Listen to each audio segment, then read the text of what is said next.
President Trump's second term, we've seen a significant reduction in the number of federal workers at the hands of DOGE.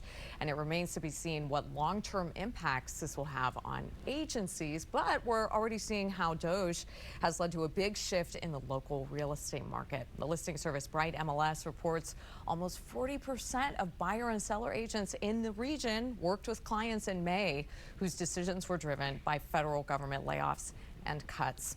And joining us now is Corey Burr with TTR Sotheby's International Realty. Corey, thank you so much for being with us here on 7 News at Noon. My pleasure. And first, talk to us about this trend. The report highlights what are you seeing in the local regional real estate market right now based on this? Well, this was inevitable. It is such a huge change in what the government has been over the decades in Washington as a primary employer, and to have that cut down in a drastic manner very quickly is going to have a ripple effect through many industries. It's actually amazing that our market is staying as resilient as it has been. Prices in the District of Columbia, the median prices were down about 5% between April and May. But given that the Federal Reserve has been increasing interest rates now for over 3.25 years, it's truly amazing that we're doing as well as we have been. That is very interesting. And, Corey, describe for us, in this case, the typical seller. The article says these are high-income sellers. And to build on that, the type of home that is still selling right now, as you say, in this resilient market. Well, amazingly, a $19 million house just went under contract in Northwest Washington. Wow. A couple days ago. And larger houses in the best condition, priced reasonably in the great locations, best neighborhoods, those are still seeing very good action. But the meat and potatoes houses all around the region are just facing much more pressure. Buyers are being much more selective. They're not rushing into properties like they had to do during the COVID years.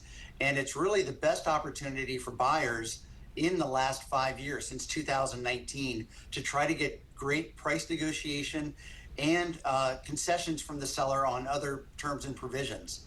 That is very interesting. So it's shifting from just that big COVID era housing market we saw to more of a buyer's market. Now you're saying, and Corey, the article, this kind of builds on what you just mentioned there. The article says, quote, the trend, it's putting downward pressure on prices and could signal a broader reshaping of homeownership patterns in the area. And you would agree with that then, based on your statement and what people might be seeing in the market right now for a home as they shop around?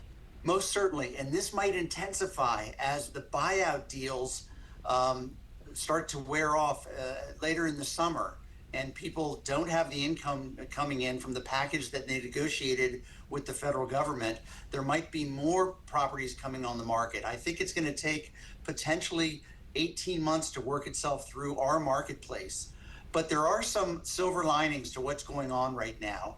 The rates have come down nicely in the last couple of weeks. The price of oil is coming down, and that's helping interest rates. Consumer confidence is bouncing back from the shock it got from Liberation Day and the tariff talk in early April. And let's see, the Congress is negotiating greater deductions for state and local taxes in the bill that they're negotiating. So these are all good pieces of news for buyers and sellers to keep the real estate market chugging along. And you're the expert on timing. This is your bread and butter every day. Based on all of these elements, any specific timing for when it might be best to both list and buy based on those factors? So our market, for a traditionally strong spring market, April into mid-May really froze up because the stock market took a 20% hit and people just lost confidence because of the tariff talk. But now stocks are hitting new highs and consumer confidence is coming back. And so I think for sellers, this is now the best time to put the property on the market.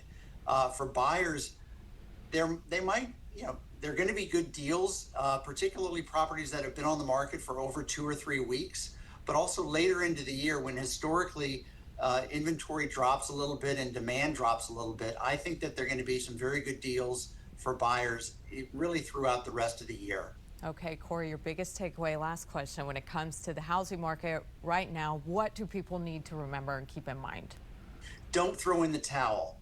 Markets go up and down. There's always something, there's always a reason not to sell a house or not to buy a house.